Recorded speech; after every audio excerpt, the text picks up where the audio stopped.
So here I have this Maytag 2000 series front load washer. Pretty nice washer, I like it. It actually hasn't been working for 2 years. I haven't bothered trying to fix it. I have somewhere else to wash my clothes, but it's nice to do it here. First thing you want to do is unplug it before working on it. So this is unplugged. This one has a problem where it will try and do the final spin, but it won't. It'll just sit here and kind of slosh back and forth, and your clothes come out soaking wet and still with a bit of laundry detergent in them. So I believe the issue is the motor. This is a new motor. Sorry, not a new one, a used good one I got off Kijiji. They're not very common anymore. They're hard to find. There are a few places that still stock them. Here's the model number and part number of the motor. I'll give you the model number of this washer in a minute. The door's just locked closed. This motor I only paid $50 for, but you're expected to see them for about $250. It did not come with the controller, so I did have to undo these 5 or 6, I think T20 or T15 Torx screws. So there's 2 in the heatsink there that I had to loosen off too. You can't see the one, it's behind the plastic. But yeah, that was easy to swap over. And yeah, I'm gonna try installing this and see how it goes. Now, there can be other reasons why this washer has this problem of clothes coming out soaking wet. But if your motor's spinning really fast at the end and everything seems good, it's probably this. This is probably the issue, this motor. Now, I've already replaced this, so it's good to go. And it would drain every time. But check that for clogs. You can undo this, and you can check for clogs and make sure this motor's good. This is the cheaper option to go for first, especially if your motor's still spinning really well. But this one, eventually it wouldn't even at the first spin, it wouldn't even do the first spin. It would just sit there and jolt. So here's the back of the washer. I've already taken the panel off. It's right here. There's just a bunch of screws that are 1/4-inch head screws. This is a nice little tool to have with this magnetic adapter on it. It just goes on like this and works really well. I think you also need a 13mm, I'll double check, to take the bolt out for the washer, or sorry, for the motor. And you have to undo all those connections, and then the motor comes out. I'll show you how it kind of goes. I'll kind of show you how it comes out. But these 2 plastic pieces go into this part up here, but it's in farther.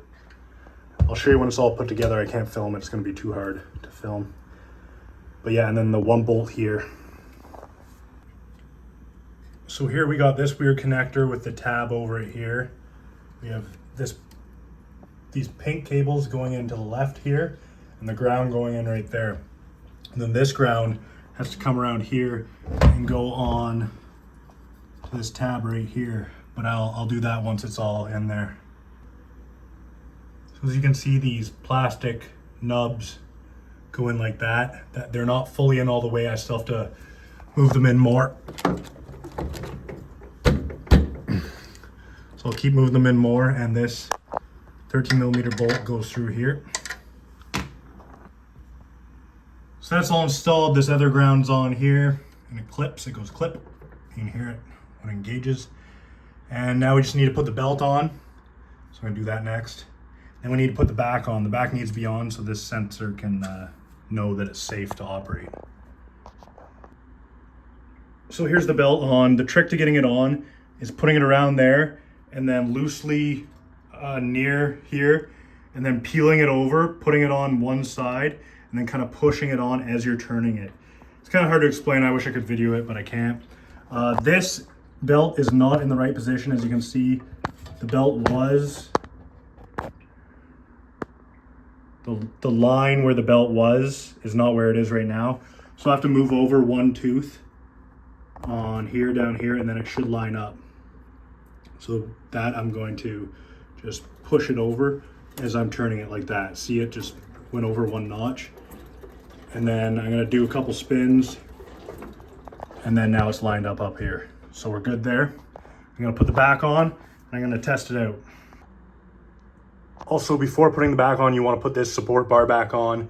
I'm guessing these are pretty important because without those, the washer might shake itself apart.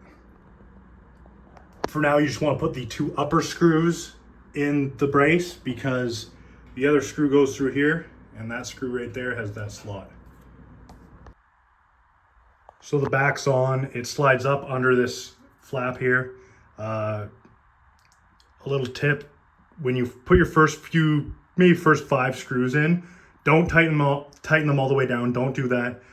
Leave them out a bit so that you can move the backing sheet around while putting other ones in to get it all lined up.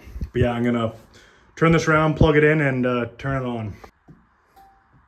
So here's the model number. I'll put it in the title. As you can see, there's still water in the bottom of mine. Yeah, turns on. I'm gonna put some clothes in it, and I won't know till the end. But I'll make a I'll do a rapid wash, so it's half the time. Also, make sure you put your front cover back on because it has a sensor button over there too. So it didn't work, didn't fix the problem. Has the exact same problem. Won't spin.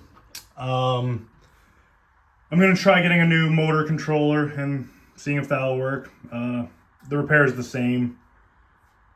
I'll put the fix in the description if I ever fix it. But if not, this is how to change out the motor if your motor is actually bad, which mine was not.